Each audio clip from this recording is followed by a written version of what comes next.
కొణిదల ఉపాసన ఆవిడ హైదరాబాద్లో ఉన్నటువంటి ఐఐటి స్టూడెంట్స్తో ఇంటరాక్ట్ అవ్వడం, ఆ సందర్భంగా మహిళలను ఉద్దేశించి మహిళలు ఆర్థికంగా నిలదొక్కుకోవాలి, ఆర్థికంగా స్థిరంగా ఉండాలి, ఆర్థిక స్వావలంబన మహిళలకి అవసరం.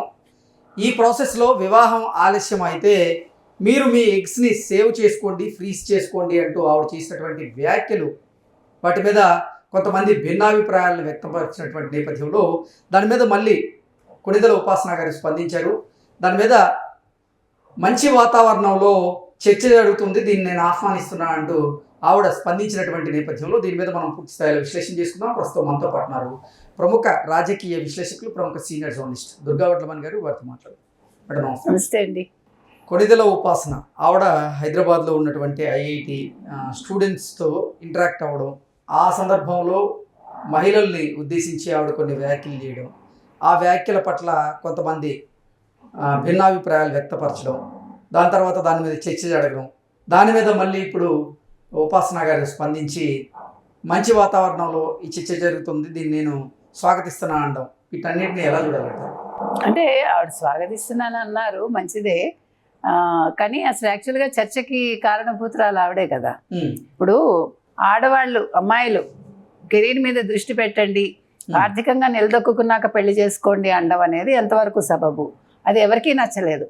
మీరు కావాలంటే చూసుకోండి, మనం మాట్లాడిందే కాదు, చాలా మంది అంశం మీద మాట్లాడారు. దాని మీద ఆవిడకి నెగిటివ్ కమెంట్సే వచ్చాయి.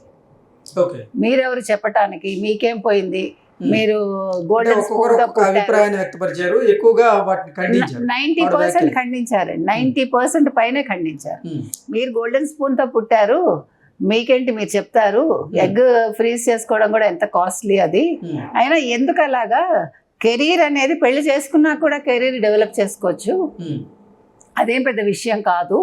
మీరు 36 ఏళ్లకో 38 ఏళ్లకో కంటున్నానని మిగతా వాళ్ళు అలా కనమండం ఎంతవరకు సబబు? మీకంటే ఒక హాస్పిటల్ చేతుల్లో ఉంది, మీరేమో మీ తాత దగ్గర నుంచి మీకు వంశపారంపర్యంగా అది వచ్చింది, ఇప్పుడు మీరు రన్ చేస్తున్నారు. మీరు కూర్చోవడానికి నిల్చోవడానికి కూడా మీకు 100 మంది మనుషులు మీ చుట్టూ ఉంటారు, అది పెద్ద విషయం కాదు మీకు. కాబట్టి మీరు సాధారణ మహిళలకి ఇలాంటి సలహాలు ఇవ్వకండి అని ఎక్కువ మంది చెప్పడం జరిగింది. అది కరెక్ట్ కదండి.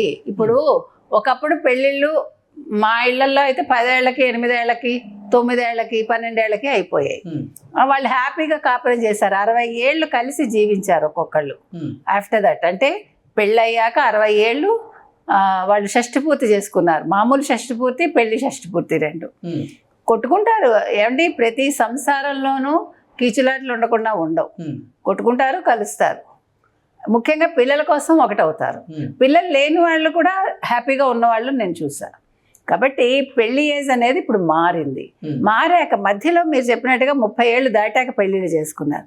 కానీ ఇటీవలి కాలంలో మళ్ళా తొందరగా పెళ్లి చేసేయాలి, వాళ్ళకి బీటెక్ అవగానో లేకపోతే డిగ్రీ అవగానో ఒక ఎంఎస్కి వెళ్ళేటప్పుడు పెళ్లి చేసి పంపించాలి అని తల్లిదండ్రులు అనుకుంటున్నారు.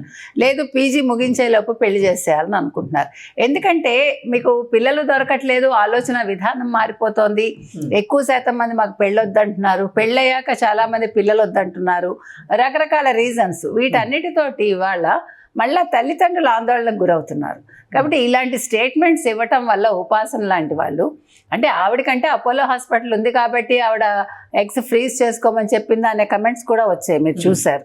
సరే, ఆవిడ ఏ ఉద్దేశంతో చెప్పిందో మనకు అనవసరం. ఆవిడ హాస్పిటల్ ఉందని చెప్పారా లేదా? కొంతమంది ఆవిడ వ్యాఖ్యల్ని కూడా సమర్థిస్తూ ఉన్నారు, ఆవిడ అభిప్రాయాన్ని గౌరవిస్తూ ఉన్నారు. దానికి కారణం ఏంటంటే ఖచ్చితంగా ఇప్పుడు భార్యాభర్తలు వారిద్దరూ ఆర్థికంగా సెటిల్ అయితేనే పిల్లలకు సంబంధించినటువంటి బాధ్యతను సక్రమంగా నెరవేర్చగలరు. ఒకవేళ కనుక వారిద్దరు సెటిల్మెంట్ అవ్వకపోతే పిల్లలకు సంబంధించినటువంటి బాధ్యత కొంచెం భారంగా మారేటువంటి అవకాశం ఉంది. అందుకే ఆవిడ మహిళలను ఉద్దేశించి ఆర్థిక స్వావలంబన ఖచ్చితంగా అవసరం, మీరు ఆర్థికంగా స్థిరపడిన తర్వాతే అంటే మీకు మీ లైఫ్ బాగుంటుంది అన్నట్టుగా ఆవిడ చెప్పారు. దాంట్లో తప్పే ఉందంటూ సమర్థించేటువంటి ప్రయత్నం చేస్తున్నారు. కొద్దిమంది సమర్థించారండి. కానీ ఇప్పుడు మీకు ఎప్పటికీ కూడా ఇప్పుడు సాధారణ కుటుంబాలు ఏవి కూడా ఒక్కసారి హై లెవెల్కి వెళ్ళిపోవుగా. ఇప్పుడు ఆవిడకంటే వాళ్ళ తాత వ్యాపారం వచ్చింది, నేను 30 తర్వాత సెటిల్ అయ్యాను, నేను ఇప్పుడు నా కెరీర్ నేను నిలబెట్టుకున్నాను అంటే నేను ఒక కెరీర్ ఏర్పరచుకోగలిగాను, కెరీర్లో సక్సెస్ అయ్యానంటే మీ కెరీర్ మీకు వంశపారంపర్యంగా వచ్చింది కాబట్టి అది అక్కడ వర్తించదు. అది నేను చెప్తున్నా.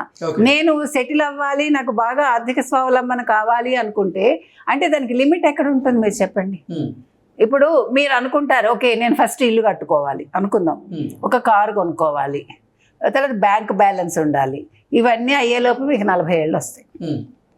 మీకు జుట్టు ఉండదు, నెత్తి మీద ఆడవాళ్ళకి కూడా జుట్టు ఉండట్లేదు. ఇక్కడ నేను మగాళ్ళని కించపరచట్లేదు, పరిస్థితి అట్లా ఉంది. మన ఫుడ్ హ్యాబిట్స్ కావచ్చు, మన టెన్షన్స్ కావచ్చు, మన జీవన విధానం కావచ్చు, ఇవాళ మనిషికి రకరకాల ఆరోగ్య సమస్యలు వస్తున్నాయి. కాబట్టి ఇవన్నీ జరిగేసరికి ఆ అమ్మాయి మళ్ళీ అంత ఆర్థికంగా నిలదొక్కున్నాక ఆ అమ్మాయి ఏమంటుంది, ఓకే నాకు ఇంత ఆస్తుంది, నీకు ఎంత ఆస్తుంది? ఇప్పుడు ఏమీ లేకుండానే మగాడికి ఎన్ని కోట్లు ఉందని అడుగుతున్నారు. మన మా ఫ్రెండ్ చెప్తోంది తనకి 2 కొడుకులు, ఆ పిల్లకిట 30 కోట్లు ఉండాలట ఆస్తి. ఒకవేళ ఉద్యోగం పోయినా 30 కోట్ల ఆస్తి ఉంటే బతకగలట. ఆ పిల్లడికి 30 ఏళ్ళు వచ్చాయి. నేను మీకు చెప్తున్నా, ఇప్పుడు ఆవిడ చెప్పిన దానికి ఉదాహరణగా చెప్తున్నా. అందుకని ఇవన్నీ ఎప్పటికైనా తేల్తాయా? కాబట్టి మీరు 22, 23 ఏళ్ల వయసులో పెళ్లి చేసుకుని 25 ఏళ్ళకి పిల్లల్ని కన్నారా అని అనుకుందాం. ఇంకొకటి, మీరు ఉమ్మడి కుటుంబాలు ఆలోచించండి. మీ అవసరానికి అత్తమామలు తెచ్చుకోవడం కాదు, మీరు అత్తమామలతో ఉంటే అడ్జస్ట్మెంట్ వస్తుంది. మీ పిల్లలు పుట్టాక మీరు జాబ్కి వెళ్ళినా కూడా మీ పిల్లలకు ఒక సెక్యూరిటీ ఉంటుంది. ఈరోజు పిల్లలు రకరకాలుగా అంటే వాళ్ళు లైంగిక వేధింపులకు గురైనా లేదు, రకరకాలుగా వాళ్ళకి సైకలాజికల్ ప్రాబ్లమ్స్ వస్తున్న కారణం ఏంటి?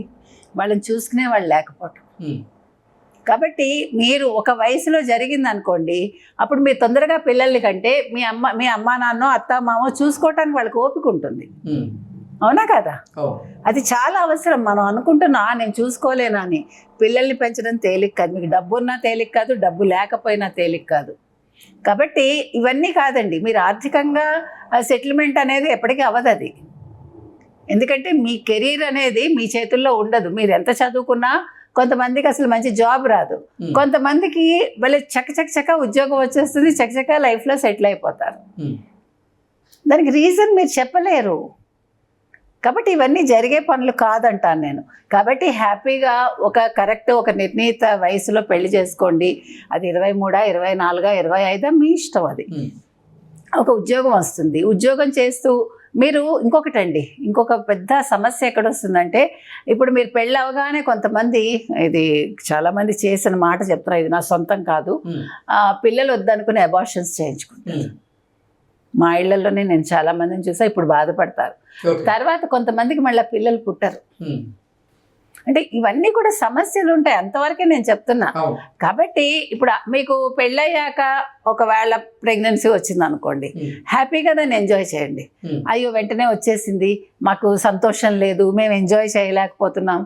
అత్తమామలు ఉంటే పిల్లల్ని వాళ్ళు చూసుకుంటారుగా. మనం సఖ్యతగా ఉండాలండి.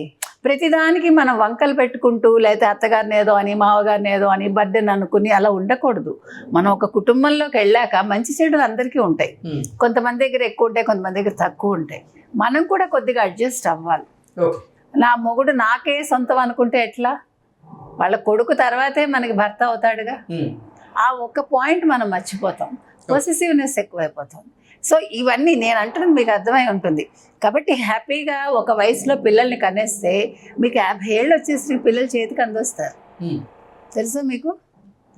ఎంత మనకి ఆరోగ్యపరంగా మనం ఆనందంగా ఉంటాం, పిల్లలు ఎదుగుదల చూసి సంతోషిస్తాం. మీరు ఎప్పుడో 40 ఏళ్ల కంటే మీకు 70 ఏళ్ళు వచ్చేసి వాడు సెటిల్ అయితే మధ్యతరగతి కుటుంబాల్లో జరిగే పని కాదు. ఎందుకంటే పిల్లలు తల్లిదండ్రులు చూసుకుంటారు.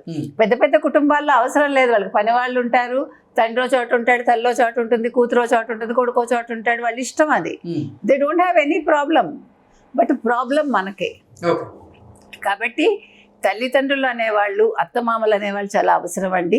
అదేవిధంగా పెళ్ళి కూడా ఒక నిర్ణీత సమయంలో చేసుకుని మనం వయసులో, తర్వాత పిల్లల్ని కూడా వెంటనే కనిస్తే మనకు కొంచెం ఆరోగ్యం బాగున్నప్పుడు, ఆనందంగా ఉన్నప్పుడు, పిల్లలు సెటిల్ అయిపోయారనుకోండి, వాళ్ళకు ఒక ఉద్యోగం వచ్చేసి ఆర్థికంగా వాళ్ళు సెటిల్ అయితే వాళ్ళు మళ్ళీ పెళ్లి చేసుకుని పిల్లల్ని కంటే మీరు మీ అమ్మమ్మ తాతలుగా మీరు దాన్ని కూడా అనుభవిస్తారు హ్యాపీగా. వాళ్ళకు కూడా ఆ ఉద్యోగం చేసుకునేటప్పుడు చింత ఉండదు, అమ్మ నాన్న ఉన్నారు, లేకపోతే అత్త మామ ఉన్నారు, సో నేను హ్యాపీగా నేను కెరీర్లో పైకి వెళ్ళచ్చు. మీకు ఇప్పుడు నేను చెప్పింది అర్థమైంది కదా. కాబట్టి మనం ఏ వయసులో చేసుకోవాల్సిన ఆ వయసులో చేసేసుకుని హ్యాపీగా మనం ముందుకు వెళ్ళాం అనుకోండి, మీరు ఆర్థికంగానూ సెటిల్ అవుతారు, ఆ కుటుంబ పరంగా ఆనందంగా ఉంటారు, తర్వాత ఉమ్మడి కుటుంబాలు కూడా బాగుంటాయి, అందరి మధ్య సఖ్యత ఉంటుంది. ఈ మధ్యలో పెరిగిన పిల్లలు చాలా వికసిస్తుంది వాళ్ళ మైండ్, సో వాళ్ళు కూడా ఇచ్చిపుచ్చుకునే ధోరణి అలవాటు చేసుకుంటారు. ఇప్పుడు మీకు ఉపాసన గారే ఎవరో ఎందుకు ఉదాహరణకి ఆవిడ ఏమన్నారు, బేబీ పుట్టాక మళ్ళీ నేను అత్తమామల దగ్గరికి వచ్చేసాను, నా పిల్లలు అత్తమామలతో పెరగాలని ఆవిడ అనుకున్నారు కదా. మీకు ఉదాహరణ చెప్తున్నా, అదే నేను చెప్తున్నా. మేమందరం అలా ఉన్నవాళ్ళమే. మాకు అన్ఫార్చునేట్లీ ఆర్ ఫార్చునేట్లీ మాకు తల్లి తండ్రి చూసుకున్నారు, అత్తమామలు చూసుకున్నారు. నేను అంటున్నది అది. మనం ఫస్ట్ కలవాలండి. ప్రతిదానికి డబ్బుతో ముడేయకండి. డబ్బు ఎప్పటికీ సరిపోదు. మీకు ₹1,00,00,000 ఇచ్చినా సరిపోదు, 10 కోట్లు ఇచ్చినా సరిపోదు. కానీ ఒకవేళ సరిపెట్టుకోగలిగితే మీకు 20,000 ఉద్యోగం వచ్చినా మీరు బతుకుతారు. కాబట్టి ఇప్పుడు డబ్బులు లేవని పిల్లలకంట మానేయట్లేదు లేని వాళ్ళు పిల్లలే సంపద అనుకుంటారు. కాబట్టి రిచ్ పీపుల్ తోటి మనం పోల్చుకోక్కర్లేదండి. ఇవాళ ఉపాసన గారు చెప్పింది ఓకే, ఆవిడ అభిప్రాయం, దాని గురించి నేనేమీ కమెంట్ చేయను. కానీ ఇలాంటివి యువత మీద చాలా ఇంపాక్ట్ చూపిస్తాయి. కాబట్టి దయచేసి బాగా డబ్బున్న వాళ్ళు, గొప్పవాళ్ళు, లేదు ఎంటర్ప్రెన్యూర్స్, లేదు సినిమా వాళ్ళు, మీరు ఏదైనా మాట్లాడే ముందు కొంచెం ఆలోచించి మాట్లాడండి. మీ కమ్యూనిటీకి అది వర్తిస్తుంది. మీరు మీ కమ్యూనిటీ వాళ్ళకి చెప్పుకోండి, తప్పులేదు. సాధారణ ప్రజానీకానికి చెప్పకండి, ఎందుకంటే ఆల్రెడీ వాళ్ళు ఇబ్బందుల్లో ఉంటారు. ఇలాంటి వాళ్ళని ఇంకా మరింత భారానికి గురి చేస్తాయి. Okay, thank you.